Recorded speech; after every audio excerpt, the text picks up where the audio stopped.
control is such a huge word. I mean, the concept of anyone controlling anyone is, I guess, we're born with the individual rights, but we let ourselves get controlled. Correct.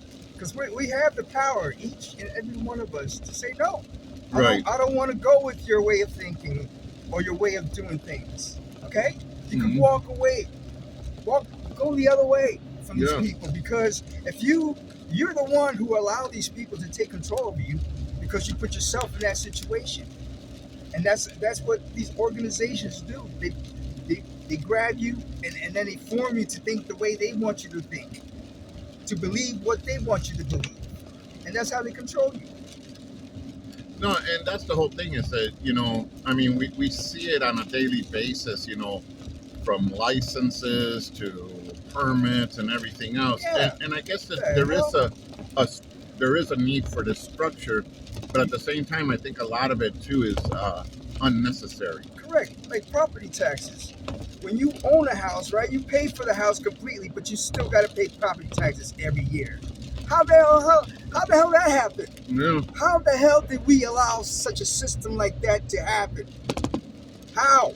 Well, no, and I mean, at that concept, it gets worse. You're talking about you make money, that money gets taxed. Yeah. You spend that money gets taxed. Yeah. The items you buy, they get taxed. Yes. It's like, what the heck, And like you said, the property taxes on your car and stuff like that, and your registration, your license, you got to renew whatever, how many years it takes to renew it. I mean, come on, man. Shit, we don't even, excuse my language, but we don't even need them to allow us to do these things. We could do these things on our own, man. Exactly. People, wake up, people. So no, and that's the thing, I think, is that we have to start thinking about alternatives. I know they've always talked about flat tax, and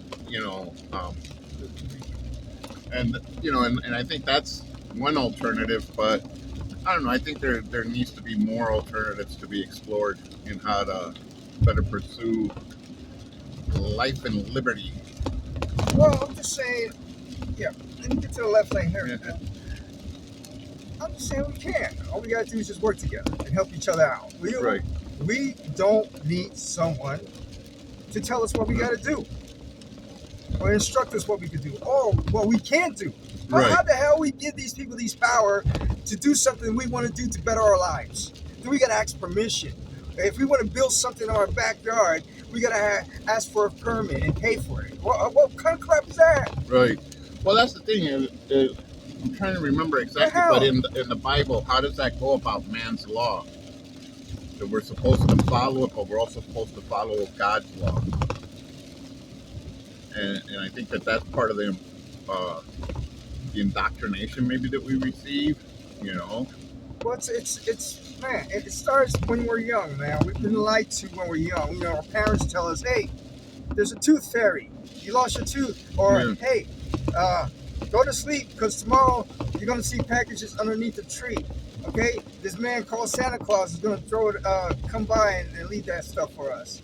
Okay? You lied to your children. So we, from the beginning, we lied to our children. So automatically they're already confused. You made them confused. Yeah. This is how the system works. It makes you confused, and then you don't know where to go to find help or find a solution.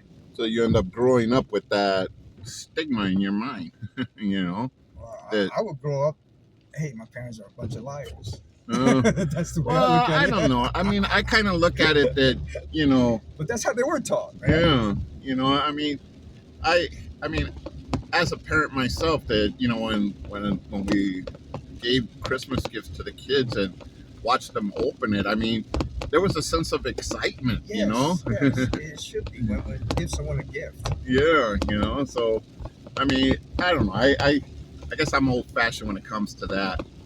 So then, talking about old-fashioned, how does